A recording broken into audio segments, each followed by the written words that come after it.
दोस्तों आप सभी को पता होगा कि इस बार G20 की प्रेसिडेंसी भारत के पास है, मगर ये G20 है क्या और इसे बनाने के पीछे क्या रीजंस थे एंड भारत के लिए ये कैसे इंपॉर्टेंट है, आज इस वीडियो में देखेंगे। In a few weeks, India will be taking over the presidency of the G20 for a year.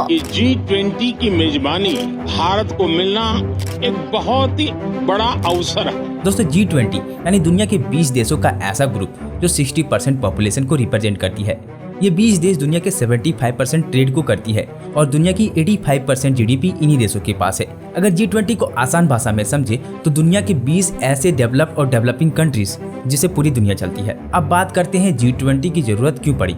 शुरुआत करते हैं जुलाई 1997 से, जब थाईलैंड, इंडोनेशिया और साउथ कोरिया की इकोनॉमी पूरी तरह से गिरने लगी थी। हुआ ये कि थाईलैंड उस वक्त जानबूझकर अपनी करेंसी को डीवैल्यू कर दिया, यानी डॉलर के मुकाबले अपनी करेंसी की वैल्यू गिरा दी। इसे सिंपल में समझे तो वैसे ही जैसे आज एक अमेरिकी डॉलर 80 रुपए के बराबर है। अगर इंडियन गवर्नमेंट इंडियन करेंसी को गिराकर $1 बराबर 100 रुपए कर दी। सो ऐसा करने के पीछे थाईलैंड सरकार की एक ही सोच थी कि फॉरेन इन्वेस्टर थाईलैंड में ज्यादा से ज्यादा इन्वेस्ट करेंगे, लेकिन हुआ जस्ट इसका उल्टा। ऐसा करने से थाईलैंड और बाकी देशों की इकोनॉमिक हालत और भी खराब हो गई और धीरे धीरे पूरी दुनिया की इकोनॉमी में इसका काफी असर पड़ने लगा। तब दुनिया के वर्ल्ड लीडर को लगा कि दुनिया में इस तरह के समस्याओं को हैंडल करने के लिए सारे डेवलप और डेवलपिंग कंट्री को एक साथ आना होगा। इसी उद्देश्य को लेकर साल 1999 में G20 का गठन किया गया। इस ग्रुप में G7 के अलावा और 13 कंट्री को शामिल किया गया। अब आप सोच रहे होंगे कि ये G7 है क्या, तो दोस्तों आपको बता दें G7 दुनिया के 7 डेवलप देशों का समूह है, जिसमें America, France, Germany, United kingdom, यूरोपीय यूनियन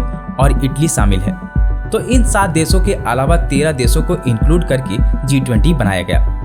तो G20 करती क्या है? शुरुआत में इन देशों का एजेंडा था कि सिर्फ इकोनॉमी के बारे में ही सबमिट किया जाए। सो शुरुआती दिनों में G20 देशों में फाइनेंस मिनिस्टर और सेंट्रल बैंक के गवर्नमेंट ही शामिल होते थे।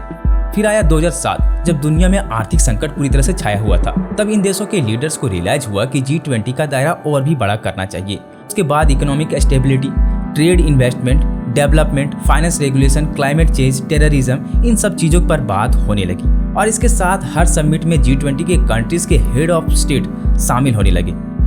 अब सवाल आता है कि G20 भारत के लिए कैसे इंपॉर्टेंट है। तो दोस्तों, क्या भारत के लिए G20 प्रेसिडेंसी मिलना एक बड़ी उपलब्धि है या एक प्रोसेस का हिस्सा है?